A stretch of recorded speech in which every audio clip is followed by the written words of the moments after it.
I'm thrilled to be joined by Robert Simonds and Jomana AlRashid. I'm so desperate to squeeze every second out of this that I'm talking right now. Robert's produced, executive produced, financed 140 globally distributed star films. Adam Sandler, Steve Martin, Dave Chappelle. His films include Happy Gilmore, Wedding Singer, Bad Moms, Cheaper by the Dozen. They've generated over 11 billion in worldwide revenue. That's the sort of figure you want if you're a producer in Hollywood. 11 billion, you can have a little badge made. Jomana, let's make it 20. Let's make it 20, yeah. Jomana is the chief executive of the Saudi Research and Media Group.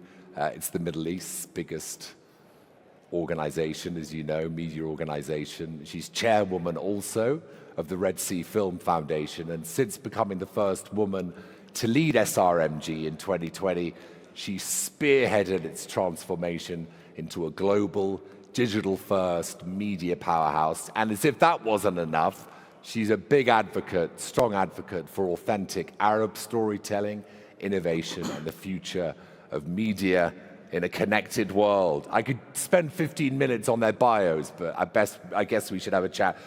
One sentence only answers. Jomana first, because AI and storytelling, everyone freaks out. In one sentence, how is it reshaping the way we tell and preserve stories that define who we are? Mark, thank you for hosting us today, and thank you everyone for joining us.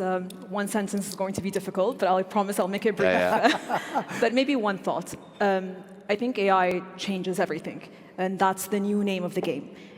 From the very start of how do you generate an idea, to how do you generate a story, to how do you fact check it, to how do you do your research around it, to how do you track its performance, to how do you personalize it and customize it to allow it to transcend borders and personalize it to different dialects and communities, it changes the name of the game. And I think we have a new formula with new outputs. Yeah. Do you agree, Robert? Game changer? Yes, eventually it will be. I mean, right now what Hollywood is really focused on when they talk about AI is glorified special effects, making Tom Cruise speak Japanese or having a dragon fly through New York City. But ultimately the biggest changes will come when we use AI to unlock human creativity, where it becomes the perfect inspirational writing partner. And that's not something that most of Hollywood has been focused on yet. And I think that's where the real change is going to happen. And we're going to come to how we can unlock creativity via AI in the next section. First, I want to start with AI's role in cultural preservation and authentic storytelling. Jomana, how can AI preserve, amplify cultural narratives that might otherwise be lost in an increasingly digital and globalized world? I think the fact that we live in a completely digitized world, I mean, we all live in a screen-dominated world where information is at the click of a fingertip. The fact that we have this very powerful tool allows us to further preserve, maintain, and amplify our cultural norms, traditions, perceptions, and narratives, only if we know how to utilize that tool. I mean, ultimately, AI or any technology is as powerful as you train it to be. Yeah. And I think if we are very aware and conscious about the inputs and about the data that we're entering into the AI and how we're training it to preserve our cultures through in our own perceptions and through our own lenses and through our own language, then I think this is the way forward. And it's a powerful tool to bridge cultures that never existed before. Yeah, it's so, so true.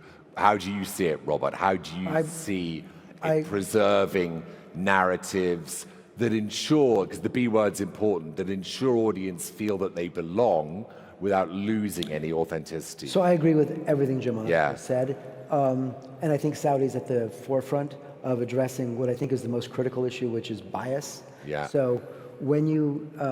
is this the number one issue with AI, bias? Yeah, because what you have is a predictive data scrape, which is it takes the data and then predictively tells you what happens next. Yeah. So if that data is, let's say, completely Western-based, you're going to get a Western cultural bias on everything you do. And my understanding is that Saudi is in the process of addressing that very issue, because otherwise you're going to get this odd homogeneity, if that's the right word.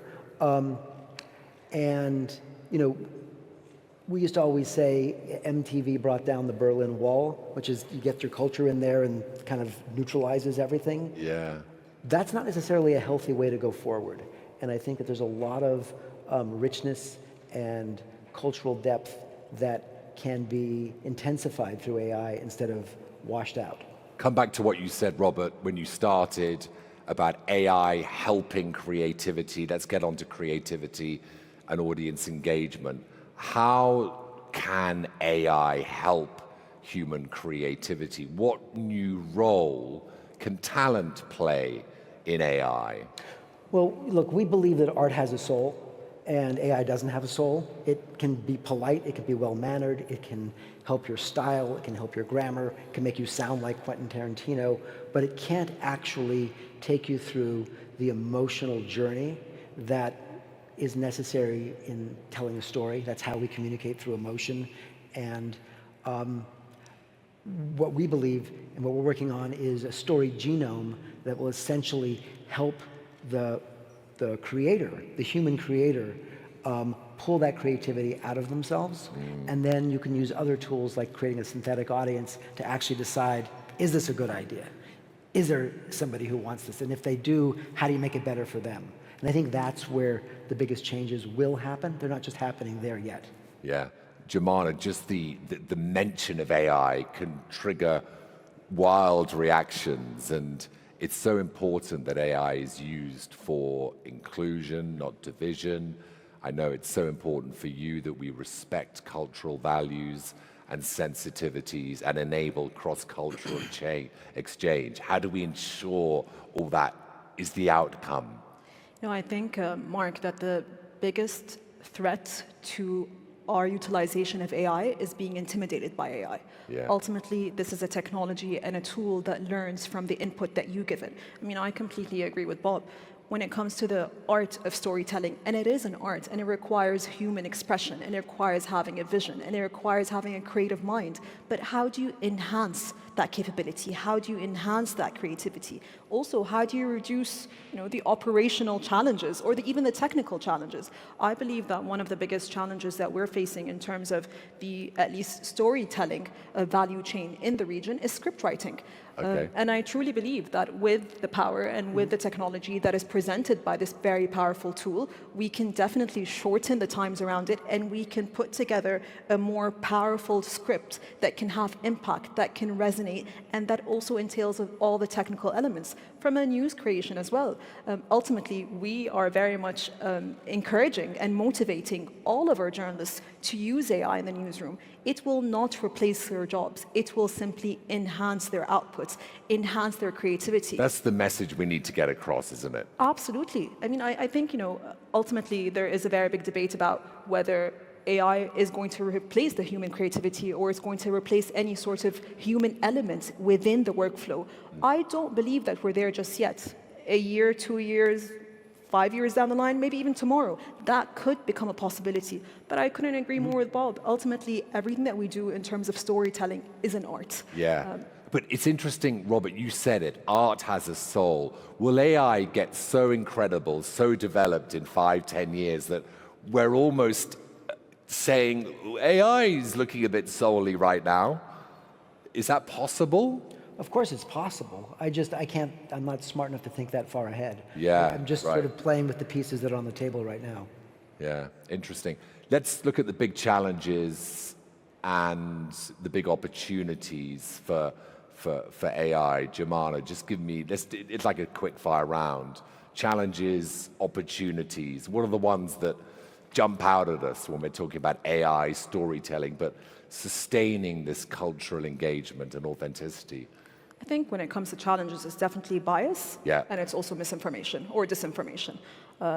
I see these two as the two biggest challenges, but challenges that can be overcome. And this is a conversation that Bob and I were having as well. You know, through the How can technology, they be overcome? through blockchain technology, Yeah. through, I mean, several different tools that can also combat the very quick explosion of disinformation over the internet. But I think also when it comes to bias, it's having the right input. Ultimately, especially in the Arab world, I believe that only 6% of content on the internet is Arabic. And that is a very big opportunity for us to utilize AI to increase and enhance that output, to ensure that that narrative is there through different perspectives and through different voices. And when it comes to the opportunities, I truly believe that it's enhancing creativity and getting more out of the human capability. Just those two words, enhancing capability, that's enough for me. Robert, challenges we mentioned, disinformation, bias. Give me the opportunities. So I think the biggest, again, I come from a slightly different point of view, which is I'm in the business of telling stories to make money. Yeah. So the idea of using AI to help people like me from making terrible decisions, which I make on a daily basis, is a really, really good thing. I believe that AI can replace me, the guy who says yes and no to movies. It won't replace the talent who are creating them, but you're going to be replaced, literally. Hopefully. You're not going to get to 20 billion if you're going to be replaced. The way the movie business is built is you spend $100 million and then you test the product. It's crazy. We don't know what we're doing while we do it. It's the one industry where you make the product, then you throw it over to marketing and say, go find an audience for it. And the biggest change will come, the biggest disruption will come when we can verifiably test, is this idea good? Is this the right casting for it? What changes should we make? And if there's an audience for it. All those decisions will be made. When do we release it? How do we release it? Is this best on a phone? Is it best on a streamer? And then use the blockchain to essentially have IP management. Essentially decide how much of this was human, how much of this was AI, how does the human get paid? There's a lot of innovation that's going to come in the making, the marketing, and the distribution of content. Final question for both of you. How long before AI-generated films win major awards? You know, we're talking the Oscars, Cannes, Berlin, the Yusser Awards as well. Is it going to happen? When, where, and what? I hope so. I hope so. Yeah? And I definitely am keeping an eye on AI-assisted filmmaking and storytelling. Yeah. If it can enhance the creativity process, if it can enhance storytelling, then why not? I think we just need to understand how to regulate it and how to also acknowledge it and how to work with it, just so that we're not simply acknowledging, at this stage, fully generated AI films. Yeah, Robert? It's funny, I didn't know you were going to ask that question. I was just on the phone the other day with a couple of the board members on OpenAI, and they were aggressively saying that they thought AI would generate within the next 18 months a movie that would win the Academy Award. I violently disagree. Again, when I talk about the pieces that are on the table, I just don't see that happening. Yeah. But I would then say that it'll be easier to create a film with AI that wins awards than it will be to create something that applies to the rest of the world, because the Academy is a very small sample group. That's right. And you can look at the film and you can look at the pattern of what they vote for and essentially design it in a very contained way. I could talk for hours. I love this subject. I'm sure you did too. Big round of applause for Jomana and Robert. Thank you. Thank you. Thank you, everyone.